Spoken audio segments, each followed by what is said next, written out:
Hi, how are you? Good, thank you. How are you? Good, good. Thanks for agreeing to do this. Thanks for taking the time. Sure.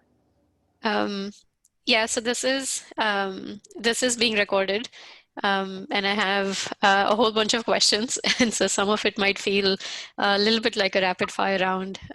Many of them might be light, might not take a lot of thought. Some of them might take some more thought, in which case feel free to pause and think about it. If you want to skip a question, let me know. Okay. But in general, if you can be open and transparent to the extent that you're comfortable being so, that would be great. Okay, fine. And just for my understanding of things, what's the where will you post these or publish them? Yeah, I'm thinking of posting them on YouTube for anyone to view, and I would tell people about it through social media, and there'll be a web page where all of these have been organized, so people can come take a look. I might also extract just the audio out and make it a little bit more like a podcast or something that people can listen to without their device having to be in front of them. I haven't Right. fully figured that out, but that's generally what I'm thinking. Okay, Okay, great. all right. So my first question is, what were you doing just before this call? I just got back from a bike ride. I rode my bike for an hour and a half, just around beautiful places around here. Oh, So yeah. yeah, yeah, So I took a shower, changed clothes, and here I am. yeah, yeah, yeah. What is your daily routine like? Um, so I mean, obviously it's totally switched because of the pandemic, but um, I start working at 9, I guess, and I have a lot of meetings, which is problematic sometimes. But I either have meetings or else I try to write, or I guess email takes a lot of time. Mhm. Um, and as you know, I work at both Google and at MIT, primarily at Google, and so that combination takes a lot of time. Um, Yeah, yeah. yeah. What is usually the favorite part of your day? Hmm. Um, well, let's see. Uh, that's a good question. Let me think for a sec. It's funny. I guess yeah, maybe it's telling. I think perhaps my favorite part of my day is when I'm done with my day, when I can be here at home and not have to be working. That's been kind of a struggle to learn how to work from home, and so it's nice when I just okay, here I am. I can do whatever I want, and that's such a rare thing that perhaps that's my favorite part. I mean, I do enjoy my work, but it's kind of nonstop sometimes. Yeah, yeah. And what is the least favorite part of your day? Mm, if I have a stretch of like 3 hours of meetings in a row, each half hour long, that's very hard. Um, so yeah, that's my least favorite. Yeah, yeah. What chore do you dislike the most and why? What chore? Hmm. Um, hmm, hmm. Um, well, I guess that's probably easy. Performance review. So um, evaluating people, deciding what's the right evaluation, fighting for that evaluation. That's takes an inordinate amount of time, and that's probably my least favorite chore. Yeah, yeah. Do you struggle with procrastination? Hmm. Well, I can't be honest with myself and not say yes. Um, uh, yeah, but um, it's funny. It doesn't seem like procrastination. It seems like just all these other things are getting in the way. But really, it's sort of not forcing these things that I want to do into the spotlight and working on them. Um, I mean, that's the thing that I kind of notice is that people who are like really productive, I often find them to be really terrible at answering email. And it's because they're focusing on, look, this is what I want to do, this is what I'm doing, and I'm just going to ignore the other things. And people who are just great at answering email right away are just not necessarily the most productive people. So anyway, so I'm torn in that set of constraints. Yeah, yeah. Do you struggle with time management? Um, hmm.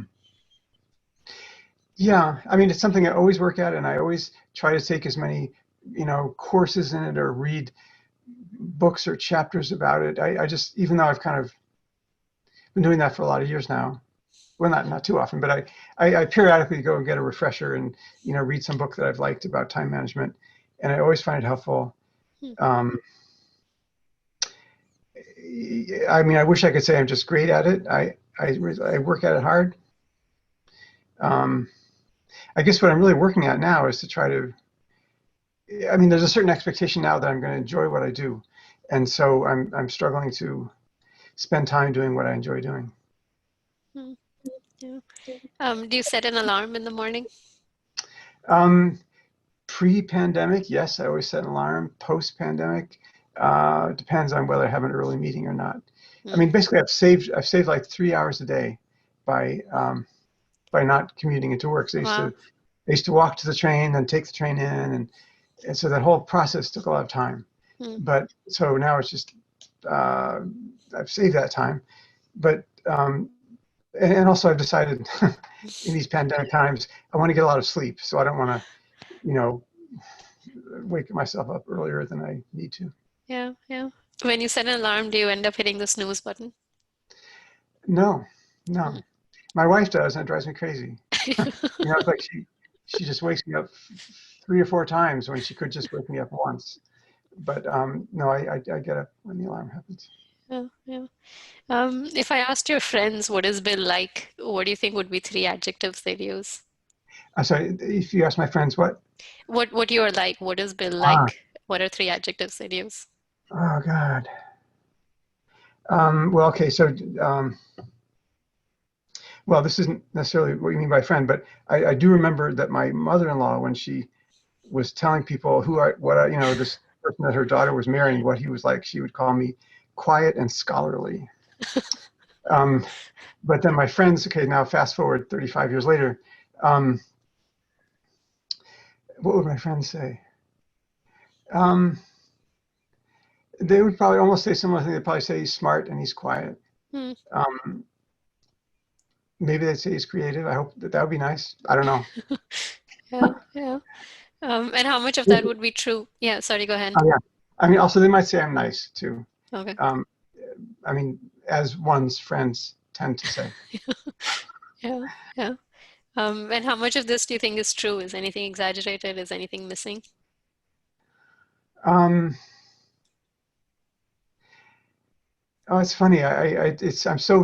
It's such a cloud between what I want to be and what I probably am that it's hard to sort them out. I want to be more driven. Um, I like to care about people, which I think is part of being nice. But at the same time, I want to provide feedback and guidance and help, which I think doesn't always come off as being nice. And Hmm. so there are parts of being nice that I want to not have. Um, I want to be stricter with feedback, I think. Hmm. Hmm. Yeah. Are you happy with the number of close friends you have? Um, that's a great question. I don't know. It's funny. So being an academic, I had this weird situation where people who I consider to be close friends, I see them maybe twice a year, and they're all over the globe. So that's such a weird thing. Can I really call them close friends if I just see them twice a year? I don't know. Um, but so I'm happy with that level of friends. That's been one of the real surprises and wonderful things about being an academic is that you finally get so specialized that you find people who are really just like you and who you kind of really like, and they're all over the world, and that's been great. As far as like close friends around where I live, uh, I think I probably should have more. I think it's funny. I guess should. It would be nice to have more. Hmm. Yeah. Yeah, yeah. What is something that you're worse at than people around you? Um, sure. So I am. Well, this fits in with the previous one. I'm less outgoing, than the people around me. Like all the members of my family except me are really quite outgoing, and they, meet strangers and talk with people, and especially my wife, but the kids too. Mm, And so I'm much less like that. Yeah. mm, yeah. And what is your single biggest strength? Uh, um, um, whoa, sorry. I have to, my screensaver just kicked in. Let me just get back on. Yeah. My single biggest strength. Um, I'm sort of embarrassed to say that, but maybe anyway. So who knows if this is right? This is like it's like an echo of an echo. I don't know if it's true, but I would like for my single biggest strength to be a certain amount of kind of creativity and insight, um, and then I'd like to have some drive mixed in there too. I think I could use more drive, Yeah. but I feel like sometimes that's, I guess, I don't know if it's my single biggest strength, but I feel every once in a while that comes along and it saves me from something. Yeah. Yeah. Is there a specific instance where you distinctly recall feeling privileged? Privileged. Um, so sure, I've been privileged all my life. I mean, definitely. Um, um, I mean, I guess in the current context of talking about white privilege, I've been learning, again from my kids, but also from reading, kind of what that can mean. Um, but even before I was really aware of that concept, I was aware that you know things were very good for me. My dad was a doctor, and Mm, so we always had enough money, didn't have to worry about that, and I could go to the best college and so forth. mm, yeah. Yeah. What are you insecure about? Hmm. Um, okay, I'm insecure about teaching. Hmm. I mean, I teaching has been such a, I guess, a struggle. I mean, I really want to do it well, and the only way I can be not just stressed about teaching is if I work so hard at it that there's just no more I can do than what I did. And here's the lecture, and I hope it's really good, and sometimes it is. Um, we all got good reviews on the last time we co-taught revision class. Um, but yeah, that's probably what I'm least secure about. It's just I find it you're just so exposed, and it's such a weird situation where I just feel like, especially in a class with a lot of undergraduates, maybe they really don't want to be there, and they're listening to you anyway. And I find that such a hard situation to be myself and to uh, enjoy. Yeah.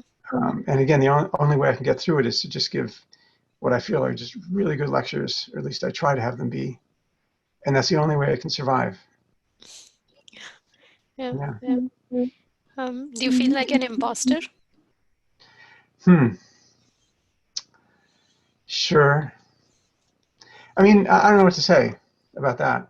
I certainly did when I arrived at MIT. I felt like um, here's how I survived it too. I felt like kind of looked at my publications. And I thought, yeah, it's a good set, but they're really good because I just collaborated with a lot of really smart people. And I felt like, well, what do I have to offer? I don't know. But then I thought about it. And okay, so if I'm someone who can only do really good work collaborating with really smart people, but I do good work under those conditions, well then maybe MIT is just the right place for me. Then that's fine. Be there. Yeah. But yeah, Yeah. and I guess it's something I've been living with for 20 years now, or 19 years, um, that I've come up with strategies to ignore it, I guess. Yeah. Yeah. What is something you're trying out these days, and how is that going? Hmm. Um, okay, I'm trying out having a second well, we rented this lake house, which is 10 minutes away. Mm. And it's kind of it's sort of a COVID thing. Like I just want to have this other place. And also, so I'm trying out doing all these extra sports, windsurfing, kayaking, hanging out at the lake. And, uh, I'm looking at the clock, as it were, and realizing that if I'm ever going to really be much more active, I better do it now. So I'm trying that out. Um, I guess I'm trying out listening more and asking open-ended questions when I talk with people, Mm. students and reports at Google. Mm. Interesting. And how is that going? The listening part goes really well. Mm. I think I think people really appreciate it. The windsurfing, it's, I'm learning, Yeah. but it's fun. I love it. Yeah. Yeah. What is one favorite tool or trick or hack that you use to make life more fun or more efficient or more convenient in some way? Hmm. Um, let's see. Sorry.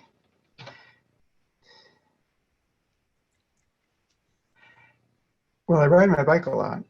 I mean, Mm. actually, I exercise like every day, and I think that really helps. And I get a lot of sleep, and I think that really helps.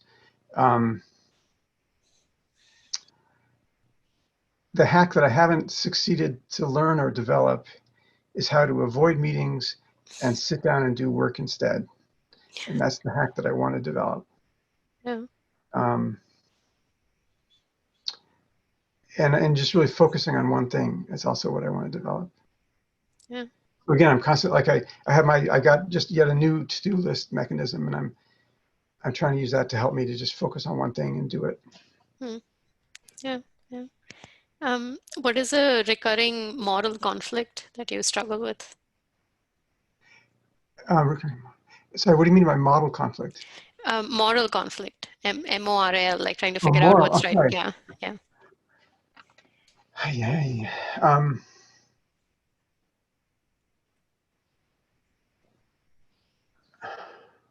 there's so many of them. Mm. Um, okay, when I was in graduate school, I really struggled with having, doing what I love versus, and I wanted to both do what I loved and also feel like I was doing good for the world. And I didn't find a topic. I, I, I first was a graduate student in physics, and then I went to MIT at the Media Lab later. Mm. So within physics, I didn't find a way to both do what I loved and feel like I was helping the world. Mm. Um, and so I finally kind of gave up on that and decided to sort of split it into two. And for work, I would do what I loved, and then I would go try to help the world, you know, outside of work in my free time or through donations or through political actions or something. Mm. Um, and so, and then finally, I became a professor, which is actually, I think, a really helping profession in many ways. You're trying to train people and teach them and do research, and I think that's just intrinsically, it's doing good for the world. I sort of fell into that. I guess a moral conflict. Well, I mean, yeah. So, and now as a professor, I, take money from the military, um, and I've kind of, I see it the way I rationally thought it when I was younger, but I couldn't really act on it. I realized that we needed a military, and I just didn't want to be involved in it. And now I mean, I think taking money from the military is not really being involved in the military very much. But anyway, I I see it's a richer topic than just the black and white yes no, and so that's something I guess I've switched positions on. Mm.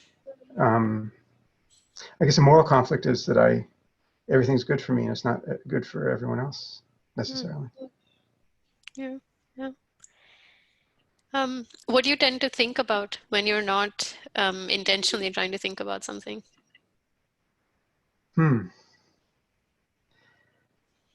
Um, well, I love looking at things. I love looking at nature. Um, and for a lot of time, I would kind of look around and try to see how to turn everything I looked at into a camera. um, but yeah, I just love visual phenomena and how the world shows up. So let me reset the screensaver. Okay. What is something surprising about you, that something that the rest of us might not guess? Hmm. Well, I play the banjo.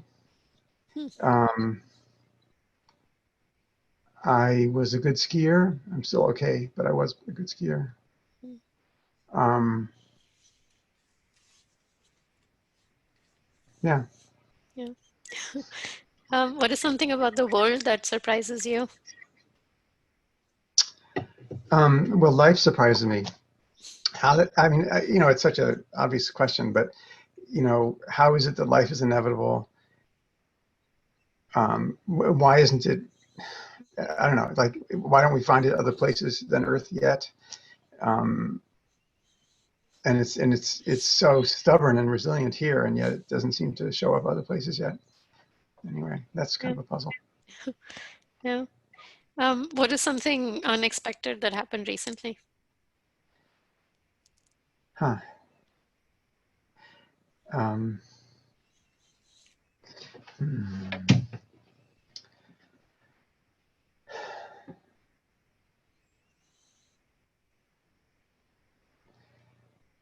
Well, I thought of a really good joke about 6 hours too late.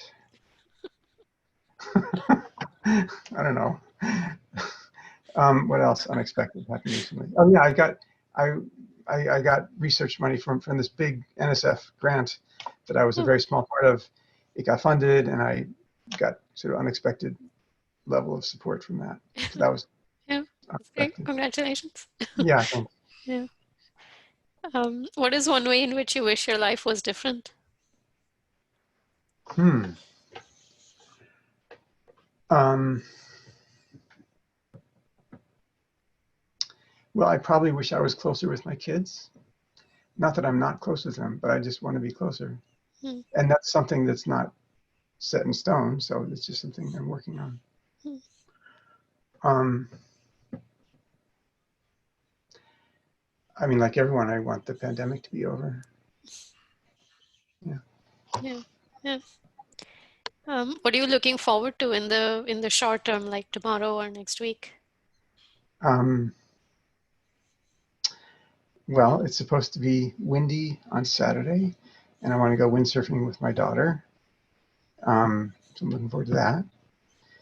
I have all these projects outside of work that are kind of work related, but not really, that I can only do on weekends. And so I'm looking forward to Friday being over and I can do that, Hmm. like writing or um, other little crazy projects that are too crazy to give to a student yet that I want to look at myself. And then if I can show that it might be viable, then I'll give it to a student. Yeah. Do you think you're average, above average, or below average happy relative to people around you? Oh, that's really good. I think I've been happier as I've been exercising more. I definitely get unhappy with stress. And so when I'm teaching, I'm not the teaching itself, but it just is like the straw that breaks the camel's back. When I'm teaching and struggling with time, then I'm just not happy, and uh, people around me notice it. Hmm. Um, so right now I'm not teaching, and I'm getting a lot of sleep. I'm exercising a lot, so I think in general I'm as happy as I get. Yeah. Yeah. When was the last time you danced? Mm. Um, hmm. Well, it's been a while. Um, I guess at a cousin of my wife's 60th birthday party in February. It's the last time I danced. Um, I should say I used to dance a lot. I mean, I took modern dance classes, ballet classes, jazz classes, Hmm. um, but I haven't been doing that much recently. Hmm. Hmm. By Um, recently, I mean the last 30 years.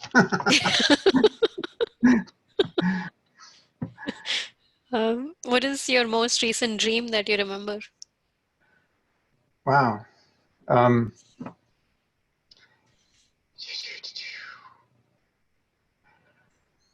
it's funny. So I did have a dream last night, and I don't remember it well. Um, recent dreams they're not like happy, wonderful dreams. They're like, something's wrong. Let's try to fix it kind of dreams. And so I can't remember what was wrong with that. It's funny. There's this one canonical dream I had when I was like in second grade that I dreamt I traveled to Mars with my friends, and for some reason I just always remember that dream, and it's just wonderful. Interesting. But and it was a very happy, just a special magical dream. But I haven't had too many. I don't have too many other magical dreams that I remember. Yeah, Yeah, or that are happy. Yeah. yeah. Are you more optimistic than people around you or more pessimistic? Ooh. Um, so that's a good question. More nihilistic, maybe. I don't know. The people around me are really active about changing the world. They're like my wife is a volunteer who helps people who don't have transportation get transportation by public transportation, and she's constantly trying to change everything and change the future. And me, I guess I'm less engaged in that way. Excuse me. And I think I'm probably not too optimistic about the future, but I'm not trying to face that much. So I guess less optimistic. Hmm. Sorry to say. Yeah, yeah. Maybe a little related to the next question. Do you think there is a point to life, to our existence? A point. Sure. Um, I have two different ways of looking at that. I have the kind of scientific way where I think, we're just these organisms that are following physics and there's no free will and all that. But I just can't live that way. I just can't, just it drives me crazy. So I just forget about that and I think about life as a human and I want to be the best person I can. I want to have things be good for my kids. And those are the points of life for me. Yeah, yeah. What do you struggle with in life? Mm. Relaxing, maybe, and uh, speaking up and kind of being out there, like showing myself. I constantly struggle with that. That's again why teaching is so stressful. It's just it makes you so uncomfortable to be out there in front of 300 people who are evaluating you. Yeah, yeah. How do you decide what to work on? Um, that one I do have a formula for. I do what I love, and I just let myself do that. Um, yeah, and so I'm yeah. Anyway, I mean, I love it when I do when we and my students and I and postdocs when we do something really special and wonderful. Um, but mostly I want to do things that are fun and unusual. And if it's not fun and unusual, then what's the point? So, yeah, Yeah, yeah. What are some common traits amongst the best colleagues, collaborators you worked with? sure. So common traits are that they're well, really smart, really creative, and then they're all driven in some way. Like um, passionate about what they do. And then this is not different. This is not talking about the people I work with directly, but I think the very, very best people in the field are like insecure in some fundamental way, and that's what drives them to just constantly push themselves to do better. I just think that's somehow an essential piece of it. Not that they're bad in any way, but that they're so motivated. What is it that motivates them? Anyway, but yeah, I've been so lucky to work with just really smart people, and it makes it so much fun. Yeah, yeah. Have you found ways to be able to spot some of these traits early and to spot them well? No, I feel like I'm just, as far as I'm concerned, kind of notoriously bad with spotting people, from just one meeting or something who are Mm, just going to be great. It's very hard for me to get that right. yeah. Um, Sorry, let me oh, just, yeah. sorry.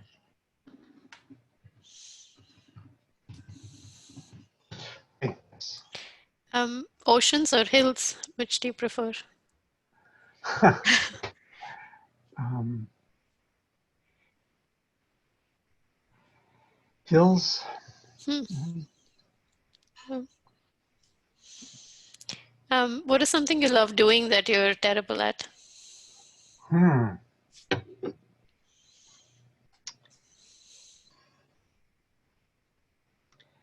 Right.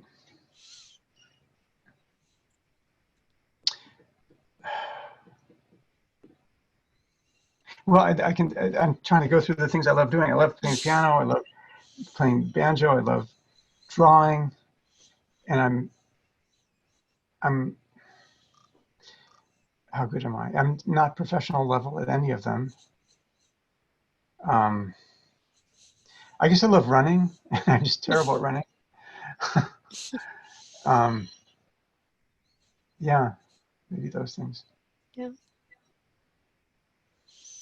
When was the last time you felt like a kid in a candy store? Hmm. Um,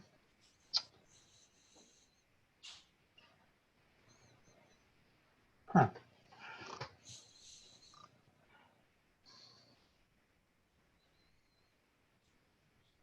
um, well, it's hard to answer. Possibly when I went to Google, with all this computing power, possibly then. Hmm. Um, but the candy was behind boxes, like I don't really code there, so I just have to watch other people open the boxes. Yeah. Yeah.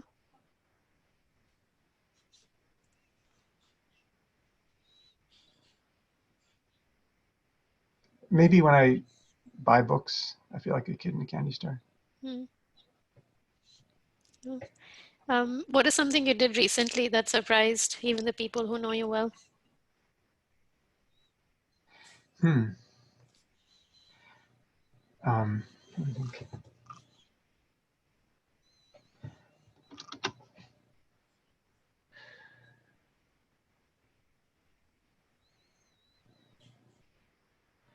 Hmm.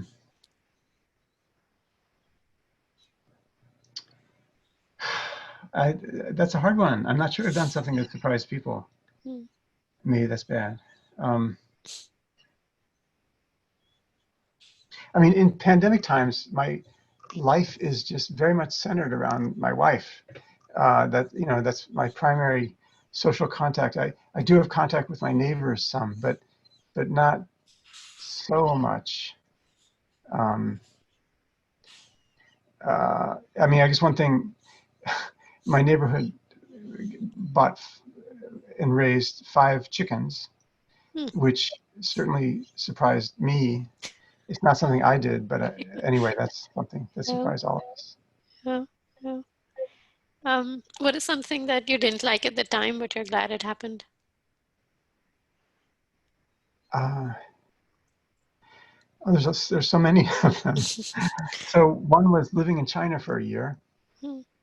Um, so my wife and I did that 1987 to 88 after we got married, but before we started having kids, so we could have that experience.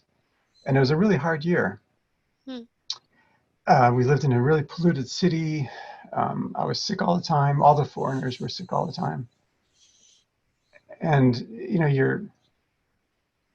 in a foreign country where you speak a little bit of the language, but not much of the language, you're just constantly an outsider. And it was so depressing to be, to be outside, to be not know what the jokes were, to not know subtleties for a whole year. That was hard.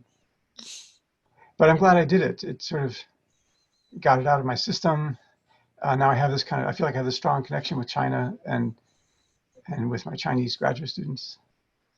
And it was a nice cultural experience, but it was a hard year. Mm, yeah. Would you easily get nostalgic about?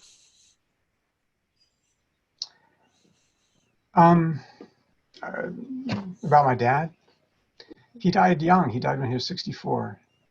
And on top of that, my parents were divorced, so I only saw him 6 weeks every summer. And so, and that's very special times, and I'm always nostalgic about those times. Is there something that made you smile today? Hmm. Um,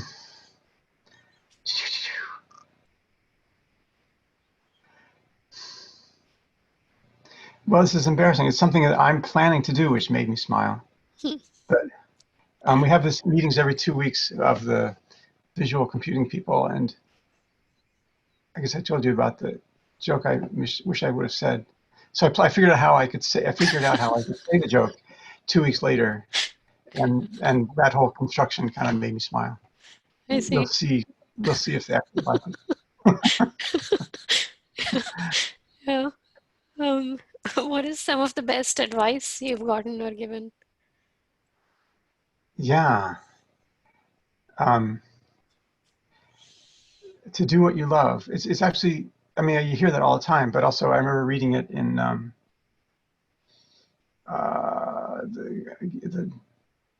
the author of the Double Helix. I forget the name. Anyway, he pointed out that it's so hard to do really good work, even if if you just love it, it's just what you really most want to do.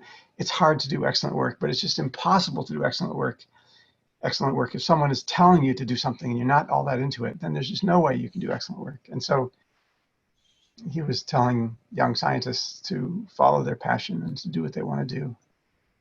And it just is so important everywhere. Um,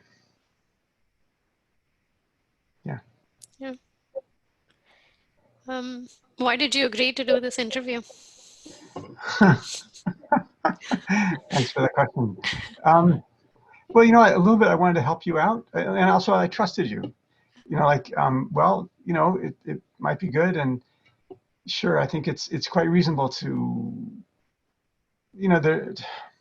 to find out that everyone's human, that everyone's just like you, and it might be helpful to young people to see how more senior people struggle or have struggled. And so if I can help out in that program, I'm happy to do it. Yeah, yeah. And so going back to the trust thing, now that you know what the questions were, do you think you were right in trusting me with that? Sure. Yeah. No, it's funny. So I wrote down, I didn't know what the questions were going to be. So I wrote down, how is it that I got into computer vision and what my path was, Uh-huh. because I thought it was going to be that type of thing. Yeah, But yeah. But my next question is actually that these were all the ones that I had thought of, and so if there's anything else about your life, about who you are, that would be good to share. I'd love to hear that. So yeah, I think it would be useful to know how you got into the field and what your path was like. sure. Well, I can just name some of these things. You can edit this out, all right? You don't have to keep it verbatim. Um, so in first grade, I wanted to be a mathematician when I grew up, Hmm. and then finally I settled on being a scientist. I asked my mother questions about the moon, and she took me to the library to get out a lot of books about the moon, like I was in first grade or something. And that just started everything. That started my loving reading. It started my loving astronomy. Hmm. Um, and let's see. Oh yeah, and I worked at Polaroid as an engineer for 6 years before I started graduate school at MIT. And that helped me sort of gain maturity as sort of when I first started physics graduate school, I wasn't quite sure what I wanted to do, but then I kind of through being in a big company as an engineer for 6 years, I figured out what I didn't want to do, which was I didn't want to become a manager. I could sort of see my life before my eyes by watching people at different levels of Mhm. the company in front of me. And so then from then, my wife and I went to China, lived there for a year, and that got me out of my rut, and I applied to MIT. I got into vision because I read the book Vision by David Marr when I was in China, and I fell in love with it. It's just such a beautiful, I don't know if you've read it, but it's such a beautiful book. Yeah. Okay. And oh yeah, just about career. So by the time I finished graduate school, my wife and I been married for 6 or 7 years, and she grew up in the Boston area, and all her family was here. She really didn't want to leave, and so I had a job search where I was confined to the Boston area. I mean, she really didn't want to leave. So I applied to Harvard and MIT, and they both rejected, or they didn't even interview me. They didn't even reject me. They just didn't answer. um, and then I applied to Mitsubishi Electric Research Labs, this industrial lab, and they rejected me. And then so I applied again 6 months later, and they said, okay, let's talk, and then interviewed me, and they offered me a job the second time. And then 9 years later, MIT kind of invited me to apply, and I applied, and I've been there since 2001. Well, Um, and so I've been half of my career in industry and half of it in academia. And industry is so much less stressful. hmm. It's just easier job. Everything's laid out for you. Everyone's telling you constantly you're doing a good job if you are, or you're not doing a good job if you're not, but they're constantly giving you this feedback. Hmm. But academia, the highs are higher and the lows are a little lower, but it's just a higher variance job, and it's a much bigger platform. I'm definitely glad I went into academia. Hmm. Yeah. So I think that's it. Yeah. Yeah. How did you decide to transition back towards industry? It was a sabbatical thing. I wanted to do a sabbatical year, Hmm. and I applied jointly with some former students, and then I liked it. We're having a good time. So but I didn't want to leave MIT, and so we've kind of come up with a situation where I'm both at MIT and at Google, and so far so good. It's working out well. Yeah. Yeah. That's everything I had. Um, Okay. if there's, yeah, go ahead. Were you going to say something? No, I mean, it's funny. I'd be happy to, maybe not now, but sometime in the future, hear your answers to the analogous questions, or maybe you should have someone interview you, and we could post that as well. Yeah. Um, A couple of, yeah. yeah, I was Sorry. going to say a couple of guests have brought this up as well. And so it's funny that Yeah. you mention it. But yeah. Anyway, I enjoyed the questions. They were great. You're such an attentive listener. I appreciate that. Um, I hope I didn't embarrass myself too much with the questions, the answers rather. Um, Yeah, no, but I don't think so. I think it was, they felt like honest responses, and I think that was really useful to hear, and I think others will probably appreciate that as well. okay. Mm. Anyway, well, thanks so much. And Thank you. okay, take Thanks. care. Thanks, Bill. Yeah. Bye.